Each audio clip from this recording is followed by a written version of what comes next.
누가복음 4장 18절에서 19절 가서 보니까 우리 예수님께서 이 땅에 오셔서 공생의 사역을 시작하시면서 내가 앞으로 이러이러한 일을 할 것이다 하고 성경 기록을 통해서 외치시는 내용이 그 안에 기록이 되어 있습니다.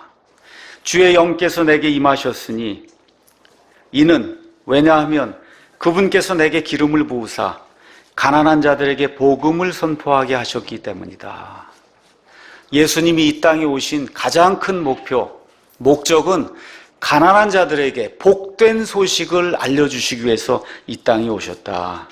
그분께서 나를 보내신 것은 마음이 상한 자들을 고치며 포로된 자들에게, 죄에 포로된 자들, 병에 포로된 자들, 세상 욕심에 포로된 자들, 이런 모든 포로된 자들에게 구출을 허락하시고 눈먼 자들에게, 실질적으로 유대인들 가운데 육신의 눈이 먼 자들에게, 또 육신의 눈은 지금 열려 있지만 마음의 영의 눈이 열려 있지 않은 이런 눈먼 자들에게 다시 보게 함을 선포하고 상처 입은 자들을 자유롭게 하며 우리 주님께서 받아주시는 해를 선포하게 하려 하십니다 라고 예수님께서 이 이사야서에 나오는 말씀을 인용하시며 공생애를 시작하셨습니다. 공생애가 자그마치 3년 반 동안 지속이 됐어요. 그래서 우리 예수님께서 회개하라, 하늘의 왕국이 가까이 왔느니라 라고 하는 그런 메시지를 가지고 메시아로서 이 땅에 세우시려고 하는 이 하늘의 왕국의 메시지를 선포하시고 또 동시에 이방인들을 향해서 하나님의 왕국의 메시지를 선포하시며 예루살렘과 유다와 그 다음에 사마리아, 갈릴리, 그 다음에 요르단 동쪽으로 넘어간 페레아라는 그런 지방에 있어요. 또 거기 데가볼리가 있습니다. 또 저 위에 갈릴리 위로 가면 두로와 시돈이 있어요. 거기 맨 위에 있는 도시가 가이사라 빌립보예요. 예수님께서 3년 반 동안 곳곳을 다 돌아다니시고 가이사라 빌립보까지 맨 위에까지 오셔서 그래서 이제 교회를 세우신다고 하는 그런 말씀을 주시고는 이제 예수님이 이 땅에서 오신 목적을 이루시기 위해 가이사라 빌립보에서 계속해서 밑으로 쭉 내려가시면서 우리가 지난주에는 여리고에 다다르셔서 그래서 여리고에서 세리장 삭개오를 구원해 주시고 또 눈먼 자 바디모의 눈을 뜨게 해주시는 그러한 기적을 일으키는 사실을 저와 여러분이 이제 살펴봤습니다. 3년 반 동안 다리 저는 자 다리를 강건하게 해서 뛸 수 있도록 만들어 주시고 눈먼 자의 눈을 열어 주시고 또 요한복음 11장 가서 보시면 예루살렘에 입성하기 얼마 전에 또 이 나사로라고 하는 죽어있던 그런 사람을 살리는 그런 기적을 행하시고 엄청나게 많은 그런 표적과 이적들이 주님의 이름으로 이루어지게 될 때 사람들이 이제는 저분이 정말 메시아로 우리가 그토록 고대하던 다윗의 왕좌를 이 땅에 세우시려는 것이 아닌가 하고 기대가 막 이렇게 올라오는 그런 순간이에요.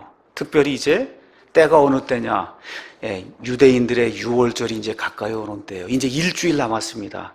유대인들의 유월절이 이제 4, 5일 남았어요. 우리도 이제 추석이 되고 뭐 또 이제 설날이 되고 그러면 고향으로 다 내려가면 그 무슨 이야기예요?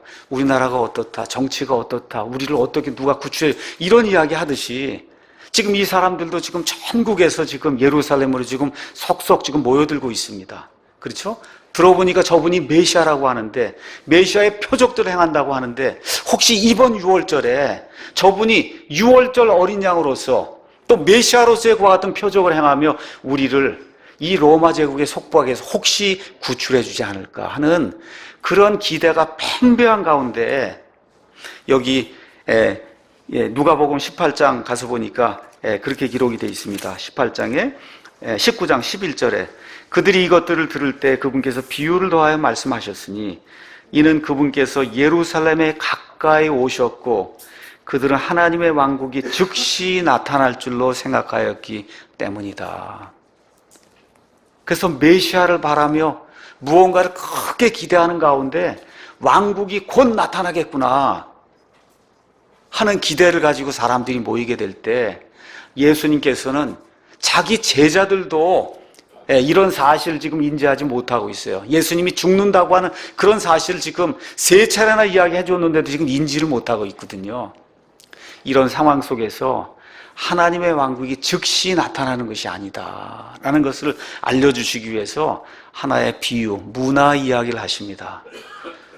어떤 귀인이 자기가 왕권을 받기 위해서 먼 나라로 가면서 문화 10개를 취해서 10명의 종들에게 각각 한 문화씩 나누어주고 갔다.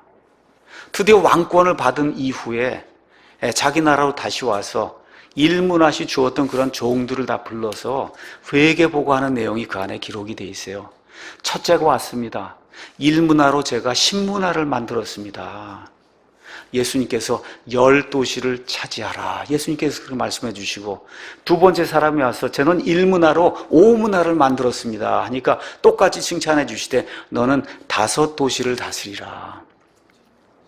근데 세 번째 사람이 나왔는데 주인에 대해서 전혀 알지 못해요. 주인이 엄한 사람으로 착각을 하고 심지 않은 데서 거두는 그런 불의한 사람으로 착각을 하고는 제가 수건에 사서 돌돌리걸 말아두고 아무것도 하지 않았습니다. 예수님께서 그에게 보상을 주지 아니하시고 그에게서 있는 그 1문화를 뺏어서 10문화 있던 그 사람에게 주시는 그와 같은 내용의 비유를 예수님께서 말씀해 주셨습니다. 여기 나와 있는 문화는 모두가 다 1문화씩 공통적으로 받은 거예요. 달란트처럼 능력에 따라 달리 받은 것이 아니고 우리 믿는 사람 모두에게, 이게 특별히 그리스도인에게, 그거 어떻게 할 수 있어요? 왕권을 받으러 갔다가 다시 돌아오는 그 기간에 장사하는 내용이기 때문에, 그래서 여기 나와 있는 말씀은 분명히 이방인들 가운데 이방인들의 교회가 세워져서, 그래서 지난 한 2000년 동안 예수님 이 땅에 오실 때까지 이 땅에서 각자가 맡은 그 한 문화를 가지고 장사해서 얼마만큼 남기는가를, 그거를 심판하신다는 그런 내용의 말씀이 이 안에 이제 기록이 되어 있습니다. 1문화 가진 사람 아무것도 하지 않아도 지옥 불 속에 들어가진 않았어요. 다만 보상을 잃었다고 성경이 이야기하고 있습니다. 보상을 잃었다. 그래서 제가 지난주 말씀을 마무리하면서 무언가 큰 일을 해야 되겠다 이런 생각하지 마시고, 지금 여러분이 앉아있고 지금 여러분이 서 있는 그 처소에서 묵묵히 내가 해야 될 그런 일, 가정생활, 사회생활, 그 다음에 믿음생활, 그 다음에 아이들 잘 키우는 그 일을 하는 것이 하나님이 원하시는 거다. 제가 그렇게 말씀을 드렸습니다. 특별히 이제 이런 거 이야기하다 보면 이제 신학생들 가운데는 이런 말씀을 듣고 이렇게 할 때 어떤 생각을 하느냐, 지금 신학교 들어가서 3년 동안 내가 공부할 시간이 어디 있냐는 거예요. 지금 예수님 오실 날이 얼마 안 남았으니 공부 보고 다 치우고 빨리 나가서 복음을 선포하러 가야 되는 게 아니냐. 제가 뭐라고 말씀드릴까요? 그냥 신학교 다니라는 거예요. 그 기간에 복음 선포하지 못하면 다른 사람이 합니다. 다른 사람이 해요. 그러니까 저와 여러분이 오늘 해야 될 일은 내 가정에서, 우리 사랑 침례교회에서, 내가 속한 그 사회에서 하나님의 사람으로 그리스도인으로 마땅히 해야 될 그 일을 자리를 지키며 묵묵히 하는 것, 그것을 하나님이 원하신다. 그걸 기억하시고, 내가 이 시간에 21세기에 한국 땅에 태어나서 특별히 킹제임 성경을 알고 킹제임 성경을 사용하는 사랑 침례교회에 와서 지금 믿음 생활을 하는데, 하나님이 내게 원하시는 게 큰 일이 아니라는 겁니다. 지금 하고 있는 것 지키고 묵묵히 버티고 나가면서 믿음을 지키는 것, 그것을 하나님이 원하시니까 저와 여러분이 이런 말씀을 기억하고 지금 서 있는 이 위치를 지켜야 되겠다. 아이들 데리고 와서 믿음 생활하는 거, 아이들 바르게 교육시키려고 하는 거, 이거 지금 하고 있는 거 지켜야 되겠구나, 이렇게 생각을 하시고, 그리고 하나님의 은혜 안에 거하는 저와 여러분이 되길 간절히 원합니다. 자, 오늘은 예수님께서 드디어 3년 반 동안 다 이제 돌아다니시고 드디어 어디로 들어가시냐? 예루살렘으로 들어가시는 거예요. 그러니까 이제 오늘부터 시작해서 23장까지 나와 있는 그 19장 끝나고 나서 20, 21, 22, 23 여기 나와 있는 이 4장의 말씀은 양은 많은데 실질적으로 일주일 동안의 기록을 이야기하는 거예요. 그래서 드디어 오늘 예수님께서 들어가시는 겁니다. 어디에서 들어가시냐?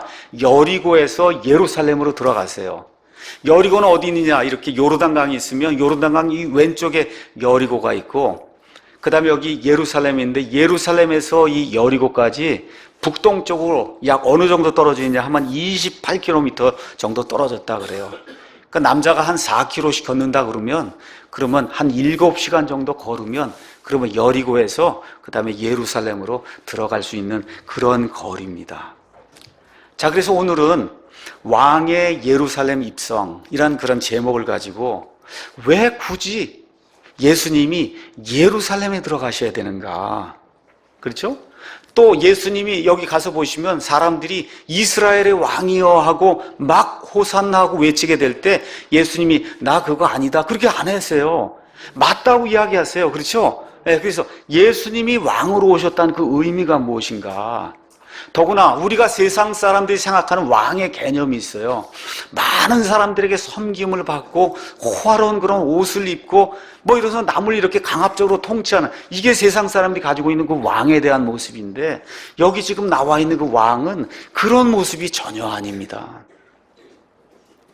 그래서 이러한 내용들을 한번 오늘 나와 있는 누가복음 19장 28절에서 48절 말씀을 통해서 한번 상고해보는 그런 시간을 갖도록 하겠습니다.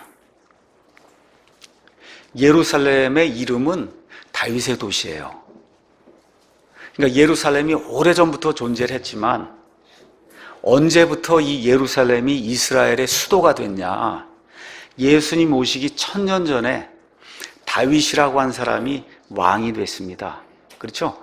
왕이 된 이후에 그가 한 일이 이 여부스 사람들이 살고 있던 이 여부스라고 하는 그런 도시를 탈취했어요. 그 도시가 바로 지금의 예루살렘이에요.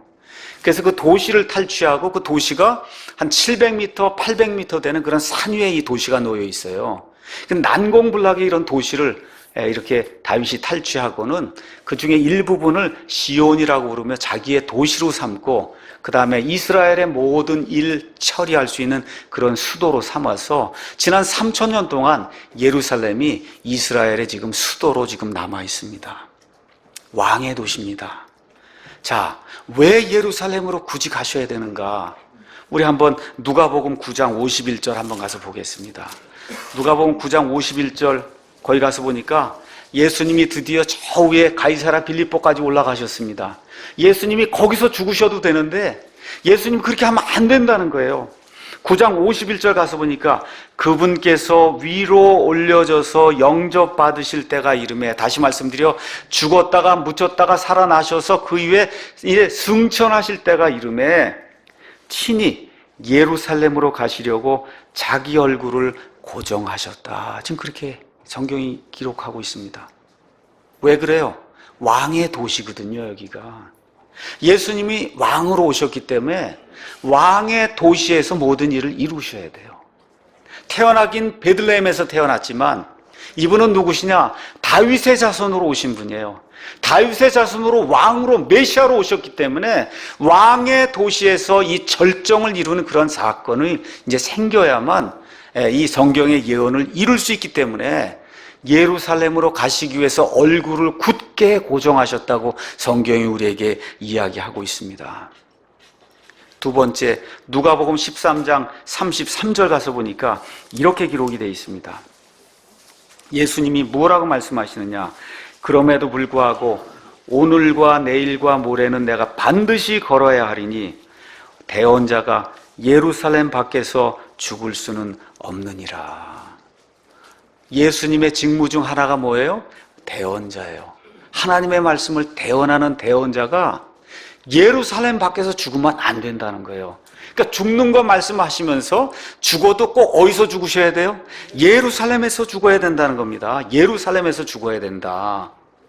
자, 요거 그대로 두시고 그 옆으로 가셔서 누가복음 18장 31절에서부터 34절 가서 보니까 그 뒤에 그분께서 12 제자를 데려다가 그들에게 이르시되 보라 우리가 예루살렘으로 올라가노니 사람의 아들에 대하여 대언자들이 기록한 모든 것이 이루어지리라 라고 말씀하시면서 조롱을 받고 멸시를 받고 십자가에 달렸다가 사흘 동안 묻혔다가 그리고 부활을 하실 것을 지금 제자들에게 여기선 지금 세 번째 이야기하시는 거예요.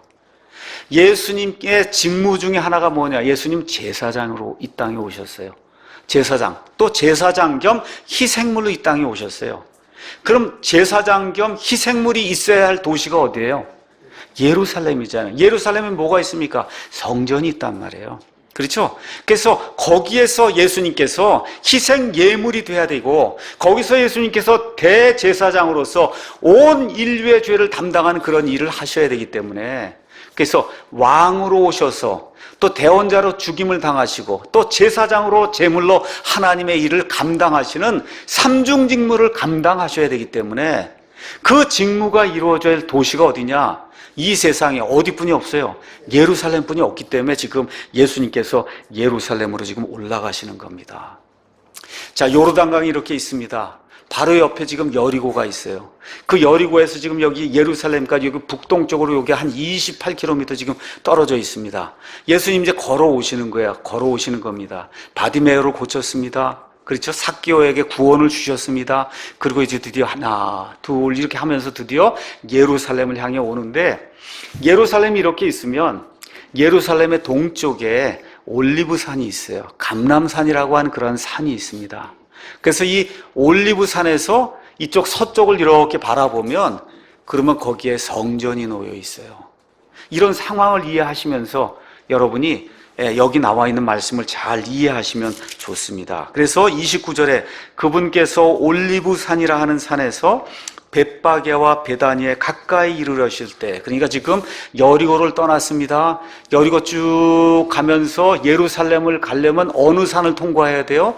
올리브산을 지금 통과해야 되는데 그 올리브산 통과할 때 거기 올리브산 있는데 예루살렘에서 약 3.5km 남동쪽으로 베단이라고 하는 그런 도시가 있고 그 바로 옆에 뭐가 있냐? 벳바게라고 하는 그런 조그만 그런 마을이 있어요. 지금 예수님이 거기 도착하신 거예요. 거기 도착하신 겁니다.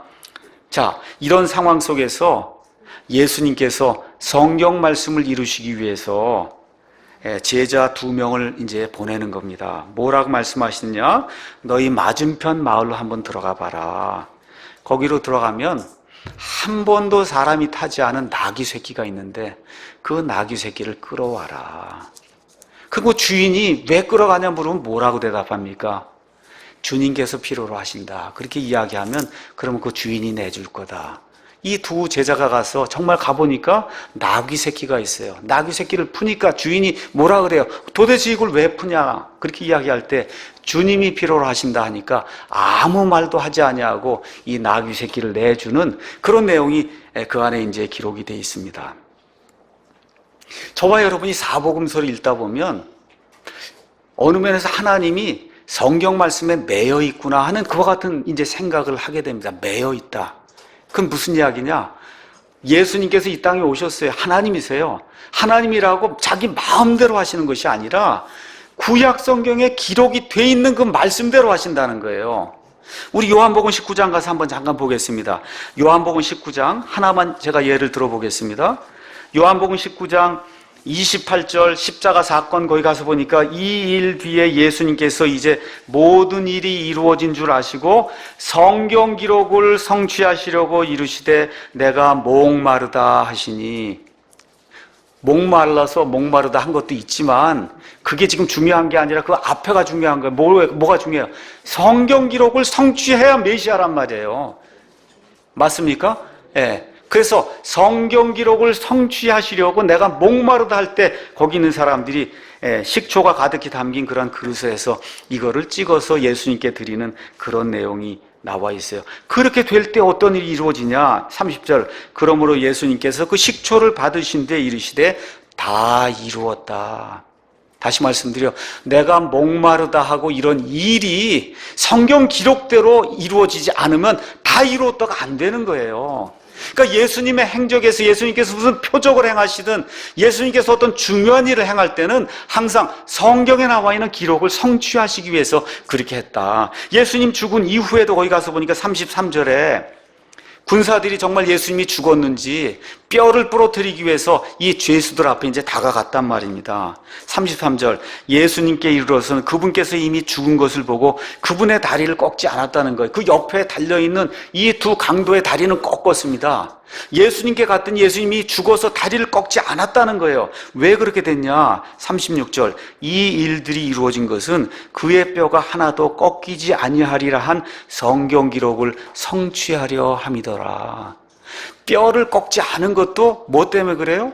성경 기록을 성취하기 위해서라는 거예요. 그러니까 예수님의 생애에서 일어나는 중요한 그런 일들은 이미 구약시대에 하나님께서 메시아가 오면 이런 일들을 한다고 한 그와 같은 그 성경 기록의 대언의 말씀이 있는데 그 대언의 말씀을 하나하나 이루기 위해서 심지어 예수님이 죽었는데 죽은 이후에는 뼈 꺾고 하는 건 예수님 소관이 아니잖아요.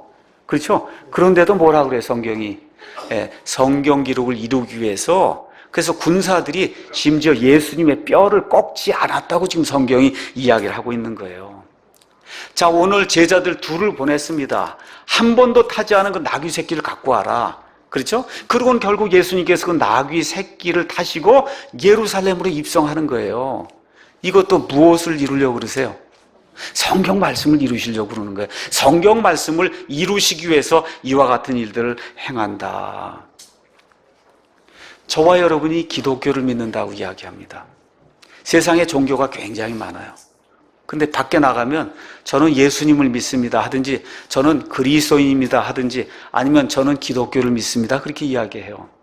기독교에는 여러 가지 특징이 있어요. 그 특징 중에 하나가 뭐냐? 기독교에는 예언이 있다는 거예요. 예언이 있습니다.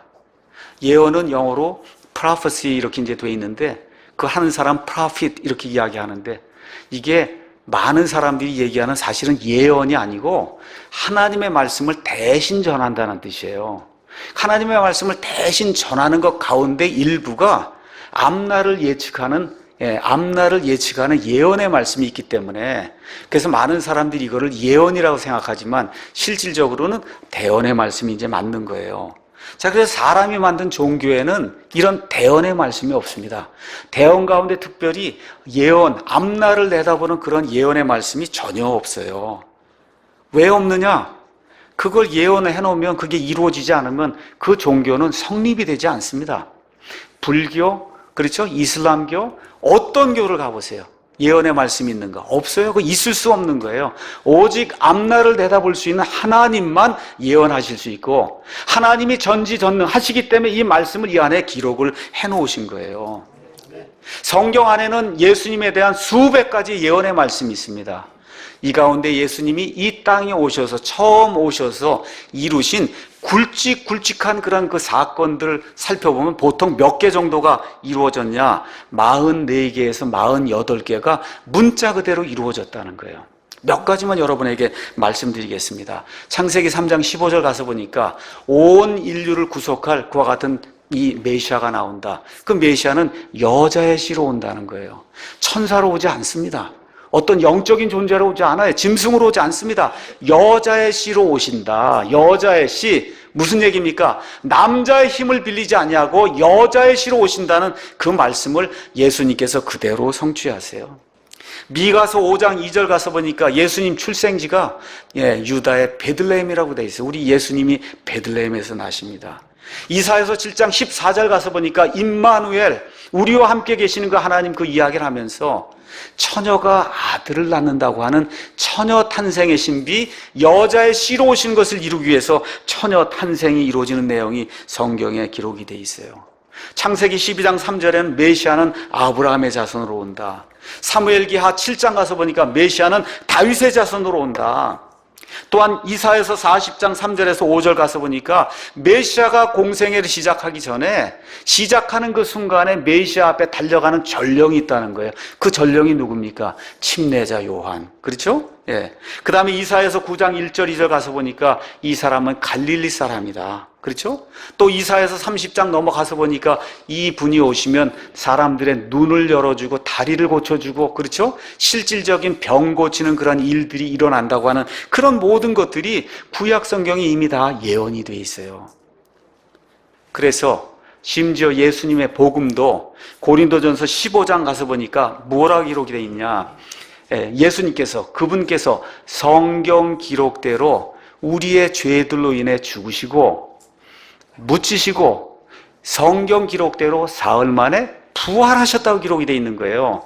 그러니까 우리 예수님의 삶은 시작부터 이 땅에서 사시다가 승천하실 때까지 굵직한 그런 모든 사건들이 구약 성경에 이미 예언이 되어 있어요. 그러니까 지금 여기 나귀 새끼를 타고 예루살렘으로 입성하는 그 일도 이미 스가랴서 9장에 하나님께서 예언의 말씀으로 기록을 해 놓으셔서 예수님께서 그것을 이루시기 위해 자기의 제자 둘을 보내셔서 나귀 새끼를 데려오는 그런 말씀이 이 안에 이제 기록이 되어 있습니다. 우리 한번 가서 스가랴서 9장을 가서 보도록 하겠습니다. 여기 나귀 새끼를 타는 이 내용은 대단히 중요한 내용이에요. 어떻게 알 수 있느냐? 마태, 마가, 누가, 요한 네 복음서에 다 기록이 되어 있어요. 여러분, 4번 다 기록되어 있다고 하면 대단히 중요한 거예요. 대단히 중요한 사건입니다.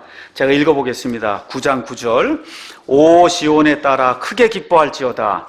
오 예루살렘에 따라 크게 외칠지어다. 지금 유대인들에게 이야기하는 거예요. 특별히 예루살렘 거주민들에게 이야기하는 겁니다. 보라, 내 왕이 지금 고딕으로, 영어로 갔으면 킹의 K가 이게 대문자로 쓰여 있는 거 보이시죠? 내 왕이 내게 임하시느니라. 그분의 특징이 뭐냐? 그분은 의로우시고 구원을 소유하시며 겸손하사 나귀를 타시되 나귀 새끼 곧 어린 수나귀를 타시느니라. 예수님이 메시아면 반드시 어떻게 하셔야 돼요? 나귀 새끼를 타야만 되는 거예요. 어디에 임하셔야 돼? 타고 예루살렘에 임하셔야 되는 거예요. 이 말씀을 이루시기 위해서, 그래서 예수님께서 나귀 새끼를 불러오는 그와 같은 내용이 이 안에 기록이 되어 있습니다. 예수님에 대해서 지금 스가랴 대언자가 예수님 오시기 약 400년, 450년 전에 무엇라고 이야기하냐? 예수님은 의로우신 분이라는 거예요. 이스라엘에 임하시는 메시아 그 왕은 첫째 의로우신 분이다. 저와 여러분이 왜 예수님을 믿습니까? 왜 예수님을 믿으세요? 의를 잃어버렸어요. 첫사람 아담과 이브가 죄를 지음으로 말미암아 저와 여러분이 의를 잃어버린 채 어머니 뱃속에서 수태가 될 때부터 죄인으로 태어난다, 그 얘기입니다.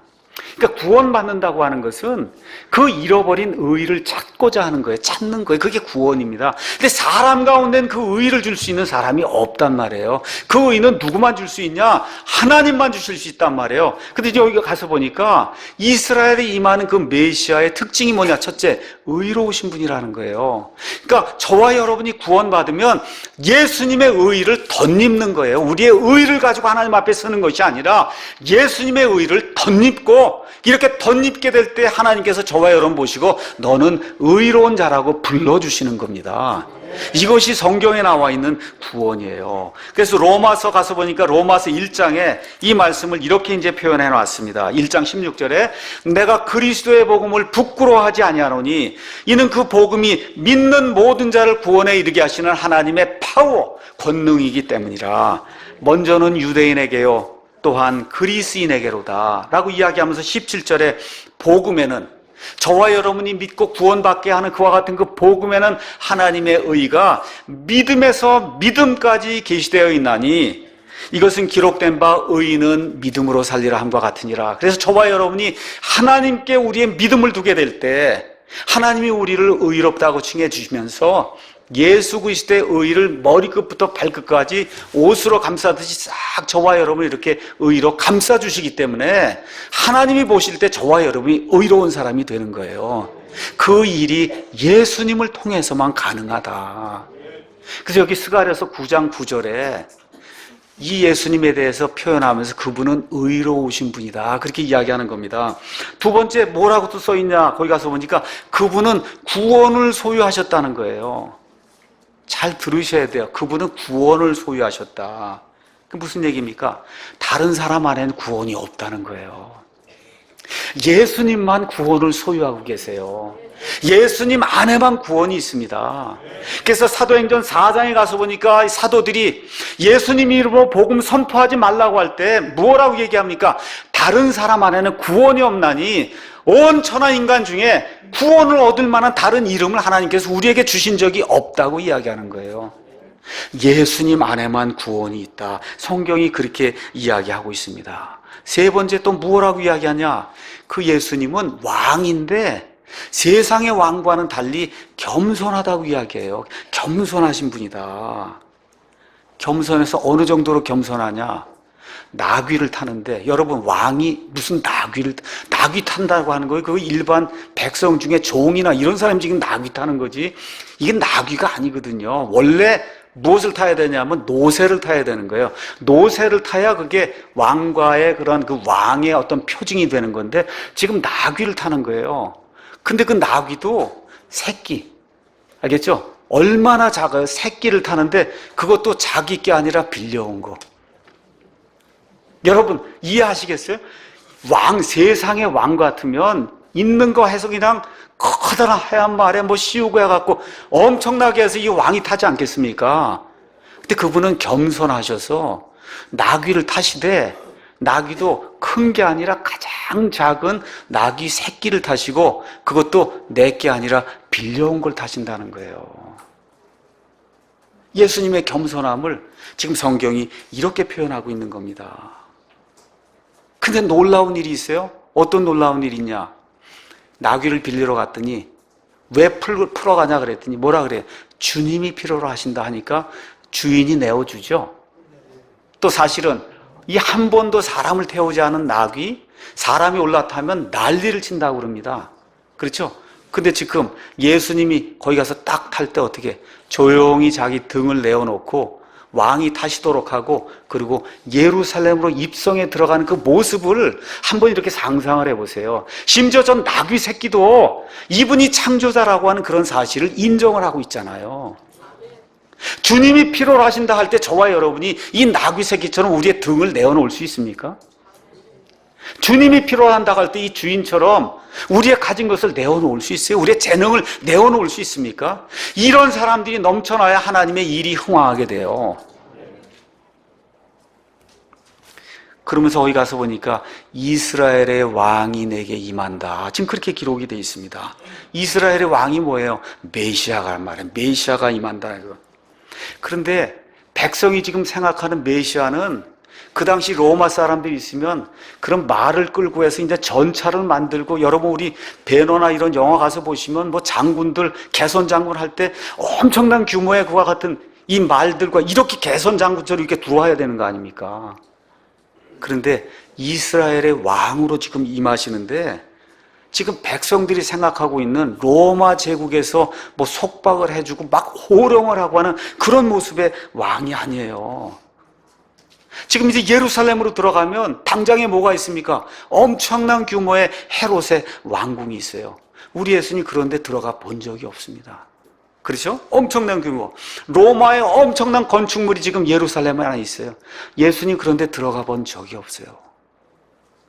우리 예수님이 어떠한 모습으로 오시느냐? 나귀 새끼를 타고, 보통 왕자나 이렇게 개선 장군이 오면 그 위에 안장을 가죽으로 해서 싹 깨끗이 해서 이렇게 앉히고 안장 타고 그러고서 들어오는 거 아닙니까? 안장이 있습니까? 없습니까? 없으니까 어떻게 사람들이 옷을 벗어서 안장을 만들어주는 이러한 모습으로 지금 예수님이 들어오고 계시는 걸 저와 여러분이 기억하셔야 돼요. 요새 터키가 난리예요. 여기서 터키가 왜 난리냐? 에르도안이라고 하는 이상한 사람이 지금 대통령이 됐는데, 이 사람이 지금 궁전을 지었는데 에르도안 대통령 궁이 7,500억을 들여서 궁전을 지었다는 거예요. 방이 1,000개가 넘는다는 거예요. 근데 대통령 연봉이 얼마냐? 646억 원이래요. 대통령의 연봉이 646억 원. 이전에 또 한 사람이 있었어요. 이라크에 누가 있었어요? 후세인이 있었는데 후세인은 저리 가라 한 정도로 엄청난, 이게 세상 사람들이 생각하는 왕의 개념이거든요.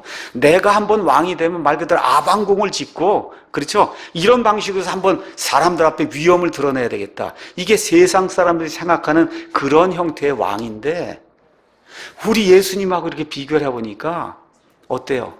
전혀 다르잖아요. 그러니까 예수님은 왕이시면서도 통치의 원칙이 다르다는 거예요. 세상의 왕들과는 통치의 원칙이 다르다. 이걸 다른 이야기로 이야기하면 영어로 servant leader라는 거예요. 섬기는 리더로 이 땅에 오셨다. 왕이시면서도 섬기는 그런 리더로 이 땅에 오셨다. 이런 것들을 저와 여러분이 기억을 하셔야 됩니다. 우리가 이제 하나님께서 함께 하시면 교회 예배당을 이제 지으려고 그래요. 최소한도의 비용으로 예배 드릴 수 있고, 교육할 수 있고, 교제 나눌 수 있고, 선교할 수 있고, 이렇게 할 수 있는 그런 교회를 지으려고 그래요. 그래서 한국교회에 귀감이 될 만한 그런 모델로 교회를 하나 지어야 되겠다, 이런 생각을 하고 있습니다. 마침 금요일 날 설계사가 왔는데 그 설계사 그분도 똑같은 생각을 가지고 있더라고요.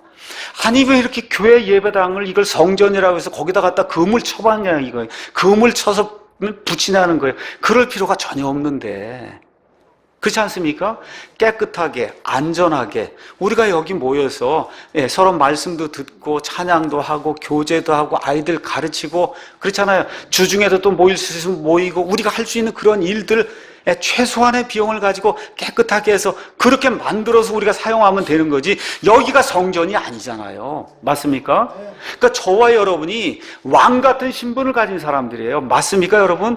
우리에게 오류가 없는 하나님의 말씀이 들려졌어요. 왕 같은 그런 존재임에도 불구하고 섬기는 리더가 돼야 된다. 저와 여러분이 지역사회를 섬기는 그와 같은 그리스도인이 되고 한국에 있는 다른 성도들을 섬기는 그와 같은 그리스도인이 될 때 예수님의 서번트 리더, 섬기는 그런 리더를 우리가 본받아서 행하는 참다운 그런 그리스도인이 되지 않겠는가. 여러분에게 그렇게 제가 부탁을 드리고, 우리 교회가 건물을 짓거나 뭐 어떤 일을 하더라도 항상 왕의 위엄은 가지고 있대. 그 위엄은 말씀 선포를 통해 나오는 거예요. 건물을 통해 나오는 게 아닙니다. 말씀 선포와 성도들 간의 뜨거운 교제와 서로 사랑하는 것과 세상을 향해 복음을 선포하는 이것이 왕의 위엄이요 영광이요 권위고, 그렇죠? 나머지는 예수님처럼 나귀를 타고 들어가시는 그런 모습으로 저와 여러분이 겸손하게 낮아져서 이 세대를 섬기려고 하는 그런 그리스도인이 될 때 우리 사랑 침례교회가 킹제임 성경을 사용하는 그런 성도들이 백성들에게 호감을 받아 예수 그리스도의 복음을 더 널리 전파할 수 있지 않을까, 저는 그렇게 생각을 합니다. 자, 드디어 예수님께 나귀 새끼를 갖고 오니까 스가랴서에 나와 있는 이 9장 9절에 나와 있는 말씀, 유대인들이면 웬만한 사람이 다 안단 말이에요. 나귀 새끼를 갖고 왔어요. 지금 왕이 임해요. 뭐 어떻게 됩니까? 지금 안장이 없으니까 옷을 갖다 깔고, 그렇죠? 또 이 개선 장군이라고 오게 되면 그러면 뭐 카페트라든지 뭐 이거 깔고, 그리고 지금 들어가야 되는데 아무것도 없잖아요. 그리고 어떻게 하는 거예요? 옷을 벗어갖고 안장을 삼고, 그리고 앞에다 이제 옷을 깔면서 그러면서 소리를 지르는 거예요. 뭐라고 소리 지릅니까? 호산나 하고 소리를 지르는 겁니다. 주의 이름으로 오시는 왕께 복이 있을지어다 하고 소리를 지르는 그런 내용이 그 안에 이제 기록이 돼 있어요. 지금 백성들이 열렬히 지금 소리를 지르는 거예요. 왜 그러냐? 이번 6월절에 로마 제국에서 혹시 이분이 우리를 빼주지는 않을까, 지금 이런 기대 가운데 지금 또 스가랴서에 나와 있는 나귀 타고 들어간 이 모든 것까지 예언을 성취해 가니까 백성들 가운데 열렬히 기대하는 가운데 엄청난 이와 같은 흥분이 지금 일어나고 있는 모습이 그 안에 기록이 되어 있어요. 호산나, 그 뜻은 뭐냐? 주여 우리를 구원하소서, 그런 뜻이에요. 그러니까 지금 로마 제국의 압제하에 우리가 죽을 지경에 있습니다. 그러니까 호산나, 호산나, 호산나 하면서 이렇게 부르게 될 때 주여 우리를 구원하소서, 구원하소서. 이 사람들의 마음속엔 다 어디예요? 로마 제국에서 로마 이 생각만 지금 하고 있는 겁니다. 그렇죠? 그래서 누가복음 다시 가서 보니까 뭐라고 이제 기록이 되어 있냐? 다시 한번 보겠습니다. 38절에 찬송하리로다. 주의 이름으로 오시는 이여 돼 있어요. 주의 이름으로 오시는 왕이여 그렇게 돼 있어요.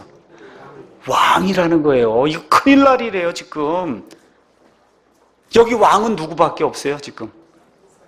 누구? 카이사르. 로마의 카이사르밖에 지금 왕이 없는데 이 군중들이 일어나더니 어떻게 호산나 호산나 하더니 갑자기 뭐야?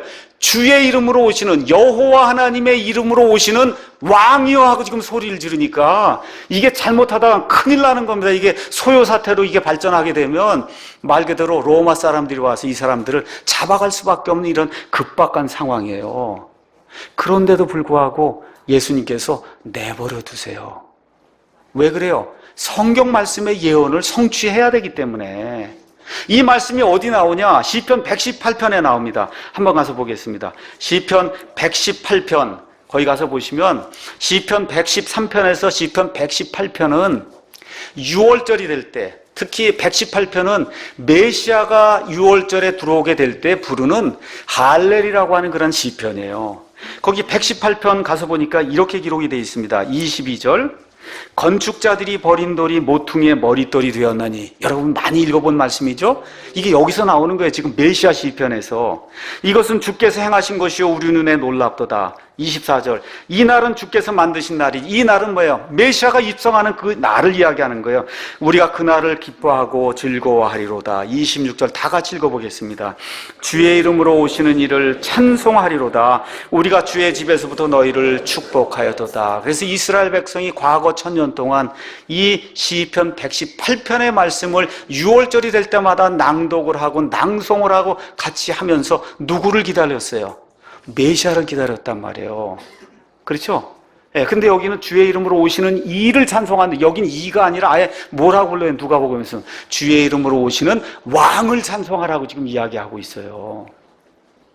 이걸 통해서 예수님께서 또다시 시편 118편에 나와 있는 성경 기록을 성취하시는 것을 우리가 살펴볼 수가 있습니다. 자, 두 번째, 예수님께서 왜 그대로 내버려 두셨냐? 이제 예수님의 때가 된 거예요. 예수님의 때가 됐어요. 그게 무슨 얘기냐? 이제 종교 지도자들 자극을 해서 이제 며칠 내로 죽어야 된단 말이에요, 우리 예수님께서. 그 전까지는 기적을 행하고 할 때마다 예수님이 도피하셨어요. 거기 가서 성경에 뭐라고 되어 있습니까? 아직 그분의 때가 이르지 아니하였다. 아직 이르지 않았는데 죽으면 안 된단 말이에요. 그러니까 예수님께서 기적을 행하시고는 도피하셨는데 이제는 어떻게 드러내놓고 사람들이 왕이라 그래도 오케이 내가 왕이다 하고 공공연하게 지금 드러내놓고 예수님이 내가 왕이라는 사실을 인정하고 있는 거예요. 왜 그래요? 이제 예수님의 때가 온 거예요. 어떻게 돼요? 예루살렘에서 죽어야 된단 말이에요. 누굴 통해서? 종교 지도자들 통해서 죽어야 되기 때문에 사람들이 왕이라고 하는 걸 그거를 인정을 하시면서 그대로 내버려 두고 있는 내용이 그 안에 기록이 되어 있습니다. 왜 그러냐?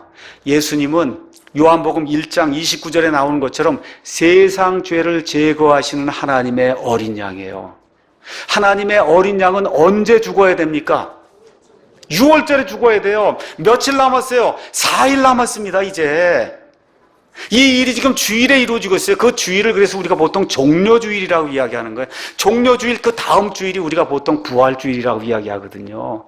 그래서 종려나무 가지를 흔들며 주의 이름으로 오시는 왕이여 하고 막 백성들이 소리를 지르고 할 때 예수님이 그대로 내버려 두시는 거예요. 이제 나흘이 있으면은 내가 6월절 어린 양으로 죽어야 되기 때문에 이제는 그대로 내버려 주신 내용이 그 안에 이제 기록이 되어 있습니다. 하면서 이 사람들이 외치는 내용이 38절에 기록이 되어 있습니다. 38절. 뭐라고 이제 기록이 되어 있냐 한번 잠깐 보겠습니다. 찬송하리로다 주의 이름으로 오시는 이여 하늘에는 평화여 가장 높은 곳에는 영광이로다. 이렇게 기록이 되어 있습니다. 참 이게 성경을 가서 보니까 재미있습니다. 예수님 처음 탄생하실 때도 이 내용이 나와요. 한번 누가복음 2장 14절 한번 가서 보세요. 누가복음 2장 14절. 천사들이 찬양을 하는데 예수님 태어났을 때 어떻게 찬양을 하냐? 가장 높은 곳에서 하나님께 영광이요. 지금 똑같습니까? 다릅니까? 똑같죠? 근데 그 다음이 달라요. 땅에는 평화라고 지금 이야기해요. 여기는 땅에는 평화. 근데 지금 여기 예수님이 왕으로 들어가실 땐 어디에 평화가 있다 그래? 하늘에는 평화라는 거예요. 이거 무슨 이야기를 하는 거냐? 이제 예수님이 승천하신다는 거예요. 땅의 평화는 예수님이 있을 때 가능하지. 그렇죠? 예수님 지금 메시아로 와서 땅에 왔을 땐 평화가 주려고 오셨는데 이제 들어가신단 말이에요. 그래서 예수님이 가 있는 동안 이 교회 시대 예수님 재림할 때까지는 이 땅에 평화하고 오직 하늘에만 평화가 있다. 지금 성경이 그렇게 이야기하고 있는 겁니다. 백성들이 알지도 못하는 가운데 예언의 말씀을 지금 내면서 지금 소리를 지르고 있는 그런 내용이 그 안에 이제 기록이 되어 있습니다. 그랬더니 드디어 종교 지도자들이 등장하는 거예요. 39절. 무리 가운데서 바리새인들 중에 몇 사람이 그분께 말하되 선생이여 당신의 제자들 꾸짖으소서. 아니 도대체 뭡니까? 이게 왕이라 그러고 지금 나귀를 타고 그래서 왕처럼 지금 행진해서 들어가니까 바리새인들이 화가 난 거예요. 그래서 뭐라 그래요? 당신의 제자들 좀 조용히 하게 그렇게 좀 시키십시오. 시끄러워서 못 견디겠다. 그 얘기하는 거죠. 뭐라고 얘기해? 호산나 주의 이름으로 오시는 왕이여 이게 소리를 지르는데 못 견디겠다는 거예요. 그랬더니 예수님이 너무 놀라운 말씀을 해주십니다. 그분께서 그들에게 응답하여 이르시되 내가 너희에게 이르노니 만일 이 사람들이 잠잠하면 돌들이 즉시 소리를 지르리라. 돌들이 즉시 소리를 지르는 나귀도 예수님의 말씀에 순종했는데 지금 말 못하는 이 시멘트 돌들도 소리를 지른다는 거예요. 이거 기억을 하셔야 돼요. 이거 성경 가서 보시면 돌 얘기가 굉장히 많이 나옵니다. 누가복음에 가서 보시면 누가복음 3장 8절에 침례자 요한이 나타났습니다. 사람들이 뭐라고 얘기하냐? 우리는 아브라함의 자손입니다. 아브라함의 자손이라고 다 되는 게 아니다. 하나님은 이 돌들로도 아브라함에게 자식들을 일으켜 세울 수 있다는 거예요. 지금 그런 의미로 지금 말씀하시는 겁니다. 너희가 지금 아브라함의 자손이라고 뻐기고 있고 자랑하고 있는데 그거 육신적인 아브라함의 자손 아무 소용이 없고 하나님이 이 돌로도 그거 만들 수 있다. 돌로도. 그렇죠? 네. 지금 이 사람들이 호산나 주의 이름으로 오시는 왕이여 소리를 지르지 않으면 그러면 어떻다는 거예요? 심지어 저 돌들이 그렇게 소리를 지를 거라고 예수님께서 말씀해 주세요. 저와 여러분이 입을 열고 예수님이 그리스도라는 사실을 전달하지 않으면 여기 우리 건물 안에 있는 시멘트 돌이 소리를 지를 거라고 예수님이 말씀해 주시는 거예요. 무엇을 외쳐야 되냐? 첫째, 예수님만 구원자라고 저와 여러분이 외쳐야 됩니다. 오직 예수님만 우리를 구원하실 수 있는 유일한 구원자시다 하고 저와 여러분이 외쳐야 돼요. 또 무엇을 외쳐야 되냐? 사람의 행위가 아니라 오직 하나님을 믿고 하나님만 신뢰하고 하나님의 은혜로만 구원받을 수 있는 은혜의 복음을 저와 여러분이 외쳐야 됩니다. 세 번째, 하나님께서 하나님의 모든 말씀을 완벽히 보존해 주셔서 저와 여러분의 손 안에 우리가 읽을 수 있는 완벽한 하나님의 말씀이 있다는 그 사실을 저와 여러분이 외치셔야 됩니다. 바른 성경이 있을 때 바른 교리가 생기고 바른 구원이 이루어지고 바르게 성장이 돼서 사회가 바르게 편할 수 있다는 이 사실을 저와 여러분이 외치지 않으면 이 시멘트 벽돌이 외칠 거예요. 그래서 저와 여러분이 해야 되는 겁니다. 또 무엇을 외쳐야 되냐? 구약시대는 갔습니다. 그렇죠? 신약교회를 해야 된다고 저와 여러분이 외치셔야 돼요. 저와 여러분이 외치지 않으면 그러면 이 돌들이 외칠 거라고 우리 예수님께서 말씀해 주십니다. 그래서 이와 같은 것들을 저와 여러분이 입이 있는 한 최선을 다해서 우리의 모든 것을 가지고 이 땅에 외치라고 하나님이 저와 여러분을 이 땅에 보내주셨어요. 저와 여러분이 하지 않으면 돌들이 소리를 낼 거예요. 기억을 하시고 돌보다는 내가 해야 되겠다. 이게 있잖아요, 이게. 그렇죠? 이게 있으니까 이거 달린 내가 해야 되겠다. 작정을 하는 그런 귀한 시간 되면 좋겠습니다. 예수님께서 이 일이 끝난 이후에 이제 예루살렘을 보십니다. 제가 말씀드렸죠? 이 예루살렘이 있으면 예루살렘 동쪽에 지금 올리브산이 있어요. 그렇죠? 그 올리브산에서 이렇게 보면 그러면 성전이란 게 모든 게 이제 다 보인단 말이에요. 그렇죠? 거기 가서 보니까 41절에 그분께서 가까이 오사 그 도시를 보시고 그 도시로 인해 슬피 우시며 이르시되 적어도 이날 즉 내 날에만이라도 너 곧 내가 내 화평에 속한 일들을 알았다면 얼마나 좋았으리요. 그러나 지금 그 일들이 내 눈에 숨겨졌도다. 날들이 내게 이르리니 그때 내 원수들이 내 주위에 도랑을 파고 덕에 나오는 내는 다 예루살렘을 이야기하는 겁니다. 너를 둘러싸서 사면으로 가두며 또 너와 내 안에 있는 내 자녀들을 땅에 쓰러뜨리고 내 안에서 돌 하나도 다른 돌 위에 남기지 아니하리라. 그 이유가 뭐냐? 이는 너를 돌아보는 때, 너를 방문하는 때를 내가 알지 못하였기 때문이다. 지금 그렇게 이야기하세요. 참으로 이상한 일이 지금 생긴 거예요. 호산나 찬송을 받으면서 드디어 예루살렘이 왔는데 보통 왕 같으면 어떻게 했어요? 의기양양해갖고 그렇게 지금 들어갈 거 아닙니까? 그렇잖아요. 개선 장군처럼. 예수님이 그 도시를 보시더니 우시는 거예요. 예수님이 공적으로 지금 우시는 대목이 두 군데가 나옵니다. 한 번은 요한복음 11장에서 나사로를 보시고, 그렇죠? 나사로가 죽은 나사로를 보고 그 옆에 있는 사람들이 그 죽음 앞에 무능력한 그런 사람들이 우는 그런 모습을 보시고 예수님이 우세요. 근데 지금 십자가 사건 바로 전에 예루살렘을 보시고는 그리고 예수님이 우시면서 애가의 말씀을 지금 주시는 거예요. 세상 왕하고는 너무 다르지 않습니까? 그렇죠? 세상 왕 같으면 지금 의기양양해서 막 해서 들어갈 텐데 그게 아니라 온 세상을 다스릴 그 왕이 이 하나님의 도시 예루살렘을 쳐다보시면서 우시는 내용이 그 안에 기록이 돼 있어요. 왜 그러냐? 사람들의 무능력을 보시고 우셨고 또 하나는 사람들의 무지를 보시고 우시는 거예요. 여기 보시니까 뭐라고 돼 있냐? 내 화평에 관한 그런 일들을 내가 알지 못한다는 거예요.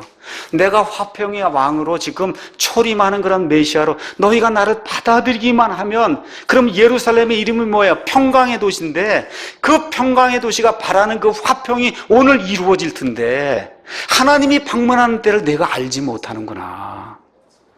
내가 방문하는 때를 너희가 알지 못하는구나 하시면서 가슴을 치시면서 우시는 내용이 그 안에 기록이 돼 있어요. 이건 무슨 얘기냐?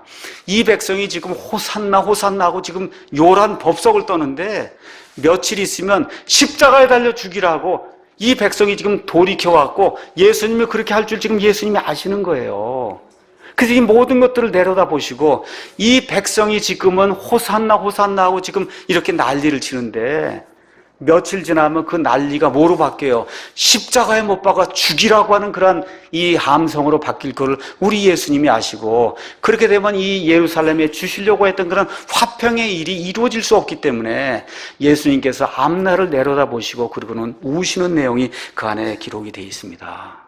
그래서 여기 나와 있는 이 말씀 43절부터 44절에 나와 있는 말씀은 1차적으로 AD 70년에 이 말씀이 이루어졌어요. 나중에 이제 예수님 재림하실 때 또다시 다시 한번 이 말씀이 이루어질 겁니다. AD 70년에 어떤 일이 생겼냐? 이 백성이 예수님을 영접하지 않았습니다. 메시아를 배척했습니다. 십자가 처형당하셨어요. 부활하셨어요. 승천하셨어요. 승천하시고 난 이후에도 예수님께서 자그마치 40년 동안 또다시 돌이킬 수 있도록 유예기간을 주는데 안 됩니다. 그래서 결국은 AD 70년에 로마 장군 티투스가 들어와서 이 예루살렘 도시를 함락을 시키는데 얼마 동안 포위하냐? 143일 동안 포위를 하고 그래서 이 유대인들을 죽였는데 얼마를 죽인지 아십니까? 110만 명을 죽였어요. 여러분 창으로 칼로 110만 명 얼마나 무서운 일이에요. 110만 명이 죽고 얼마가 포로가 돼서 갔냐? 약 10만 명이 포로로 잡혀가는 그런 악한 일. 여기 예수님 말씀대로 예수님께서 주시려고 하는 그 화평을 받아들이면 이런 문제가 안 생기는데 그걸 받아들이지 않게 될 때 AD 70년경에 이와 같은 악한 일이 생기고 그래서 온 땅으로 유대인들이 흩어져 나갔다가 다시 1948년 5월에 돌아왔는데 저 돌아온 사람들이 스가랴서에 나와 있는 그 13장 말씀에 따르면 대환란기에 그 땅의 3분의 2가 죽임을 당하는 그런 엄청난 이와 같은 고난의 때가 임한다고 성경이 이야기가, 그걸 통과한 이후에 이스라엘 백성이 구원받는다고 성경이 지금 이야기하고 있는 겁니다. 이런 것들을 전혀 알지 못하는 이 무지한 이 군중들을 향해서 예수님이 눈물을 흘리시는 거예요. 그러니까 저와 여러분이 오늘 예수님의 눈물을 생각하시며 두 가지를 생각해 보셔야 돼요. 첫 번째, 우리의 무능력. 이 나사로처럼 이게 죽어 있단 말이야. 죽은 지 지금 나흘이나 됐어요. 사람들이 웁니다. 예수님께서 그들의 무능력을 보셨어요. 저와 여러분 죽음을 피할 수 있습니까? 없습니까? 아무도 못 피해요. 못 피합니다. 죽음 피할 수가 없어요. 저와 여러분 죄 피할 수 있습니까? 없습니까? 못 피해요. 죄의 삭은 뭐라고 얘기해요? 사망이라고 얘기합니다. 이 사망을 피할 수 있는 존재는 이 땅에 하나도 없어요. 그럼 이 사망을 이길 수 있는 그런 존재 없어요. 이것이 저와 여러분이 안고 있는 무능력이에요. 이 무능력을 보시고 예수님이 우셨어요. 두 번째, 왜 우세요?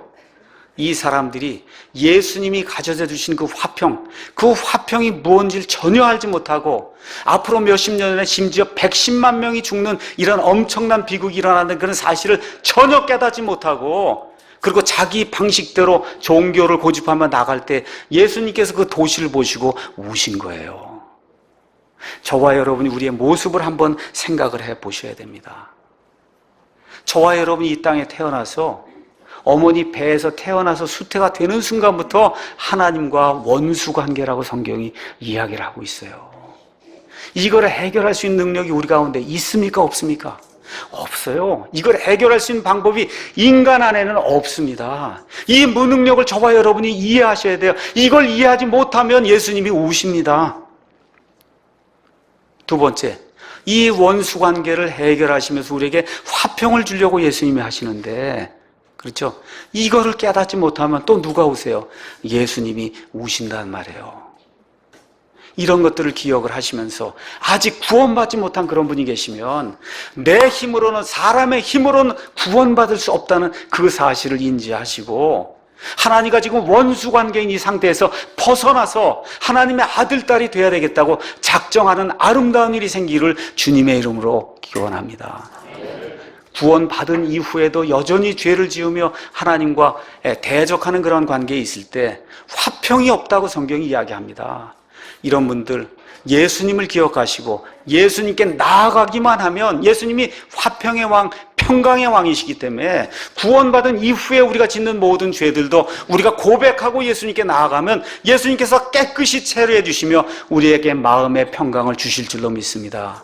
이런 것들 기억하시면서 예수님이 어떤 모습으로 우리에게 왔는가, 섬김을 받으러 오신 것이 아니라 오히려 섬기고 자기 생명을 많은 사람의 대성물로 주려고 왔다는 이 사실을 기억하면서 진리를 가지고 있던 저와 여러분이, 어떤 사람보다 더 잘 믿어야 되겠다고 작정하는 저와 여러분이 예수님의 겸손한 모습을 따라 21세기 한국 땅에서 우리 한국 사람들 섬기는 그런 종의 모습을 널리 보여줘서 사람들에게 귀감을 받는 그런 좋은 그리스도인이 되기를 예수님의 이름으로 축원합니다.